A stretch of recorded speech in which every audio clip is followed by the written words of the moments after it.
प्रयत्न काय आहे हा. नेमकं? नेमका आमचा म्हणणं आहे की आमच्या मुलाला चांगला करायचा कंपनीने, कारण का आमच्या मुलांना पॅरालिक्स सारखा ह्या झाला होता पूर्ण, कारण का नशीचा प्रॉब्लेम झालाय ह्या कंपनीमुळे झाला.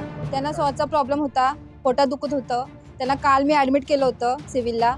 त्याच्यानंतर मी त्या सिव्हिलला कुणी लक्ष दिलं नाही, म्हणून मग फोन केला मी कंपनीत. मोरे सरांना फोन केला मी. मोरे सर बोलले तुम्ही प्रायव्हेटला जावा म्हणून. मग त्याने आम्हाला इथे परकरला पाठवलं. इथे मी आले तरी पण ह्यांनी काही लक्ष दिलेलं नाही. पहिले मुद्दा आहे हा गॅस प्रकल्प बंद होणार, कारण आमच्या मुलांना जास्त प्रमाणात त्रास झालेला आहे. रत्नागिरी नजीक जयगड येथील जिंदाल कंपनीच्या वायुगळतीमुळे विद्यार्थी आणि ग्रामस्थांची पाचावर धारण बसली आहे. सारे जीव मुठीत धरून वावरत आहेत. कंपनीला गडगंज फायदा व्हावा म्हणून ग्रामस्थांनी सारं काही निमूटपणे सोसावं का, असा खणखणीत सवाल आता जनतेतून उपस्थित केला जातोय. या वायुगळतीचा फटका सुमारे 90 ते 100 जणांना बसलाय. त्यांना रत्नागिरीतील सिव्हिल हॉस्पिटलमध्ये आणण्यासाठी कंपनीने साधे वाहन देखील दिले नाही.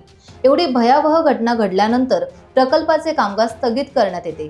प्रकल्पाची पूर्ण तपासणी होते आणि प्रकल्प पूर्णपणे सुरक्षित असल्याचं स्पष्ट झाल्यानंतरच तो सुरू करण्यास परवानगी देण्यात येते. परंतु जिंदाल वायुगळतीने सुमारे 100 विद्यार्थी आणि ग्रामस्थ हॉस्पिटलमध्ये दाखल होऊन देखील तो स्थगित ठेवण्यात आलेला नाहीये.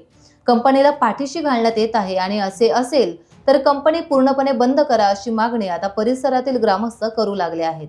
13 तारखेला जिंदाल मधल्या वायू गळतीमुळे तिथल्या शाळेतल्या मुलांना त्रास व्हायला लागला आणि हा म्हणता 71 मुलांना जिल्हा रुग्णालयात दाखल करण्यात आलं.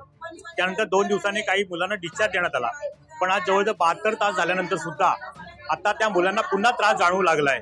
त्यामुळे काही मोठ्या व्यक्तींना पण त्याच्यामध्ये समावेश आहे. 2-3 जण मोठी व्यक्ती पण त्या ठिकाणी ऍडमिट झालेत. मुळात कंपनीने त्या ठिकाणी उभारलेलं हॉस्पिटल हा एक वादाचा विषय आहे. कुठलीही सुविधा नसलेलं ते हॉस्पिटल फक्त कागदावरती दिसतंय. तर दुसऱ्या बाजूला हे कंपनीकडनं झालेली गॅस पाईपलाईनमुळे तिथं टेक्निशियन माणसं का नव्हती, आणि आता एकमेकावरती एनर्जी म्हणते आमच्याकडे नाही, पोर्ट म्हणते आमच्याकडे नाही, आणि आता सीसीटीव्ही फुटेज घेऊन त्या कॅमेऱ्यामार्फत तपासण्या केल्या जात आहेत. पण प्रत्यक्षात त्या ठिकाणी वायुगळती झाली त्याची खबरदारी का घेतली गेली नाही, का त्या ठिकाणी टेक्निशियन का नव्हता, प्रदूषण विभागाचे अधिकारी त्या ठिकाणी का जात नाहीयेत, आणि संपूर्ण ही यंत्रणा एकंदरीत कंपनीच्या बाजूने कुठेतरी उभी राहताना दिसते. त्रास होतोय तो लहान मुलांना होतोय, त्या पालकांचा उद्रेक होतोय. आज सुद्धा परकार हॉस्पिटलमध्ये काही विद्यार्थ्यांना मुलांना आणलं गेलं. 17 मुलांना या ठिकाणी आज ऍडमिट केलं गेलंय. मुलांना त्रास होतोय, पायामध्ये कुठेतरी लकवासारखं वाटतंय, घुसमरल्यासारखं होतंय, छातीच्या म्हणजे त्याच्यावरती परिणाम होतोय, आणि एकंदरीत मुलांच्या सगळ्या अवयवांवरती ह्या वायू गळतीचा त्रास होतोय. आज जवळजवळ 72 तास होऊन गेले तरी याच्यामध्ये कुठं काही कमतरता जाणवत नाहीये. त्यामुळे ह्या कंपनीची झालेली वायू गळती हा एक आता संशोधनाचा विषय बनला आहे, आणि भविष्यामध्ये ह्या गोष्टीमुळे तिथल्या संपूर्ण परिसरातील भीतीचं वातावरण निर्माण झालंय, आणि कुठल्याही परिस्थितीमध्ये ही कंपनी बंद व्हावी अशी त्या ग्रामस्थांची मागणी आहे. आणि ती तशी झाली नाही तर येत्या काळामध्ये त्या ठिकाणी उद्रेक सुद्धा होण्याची शक्यता आहे.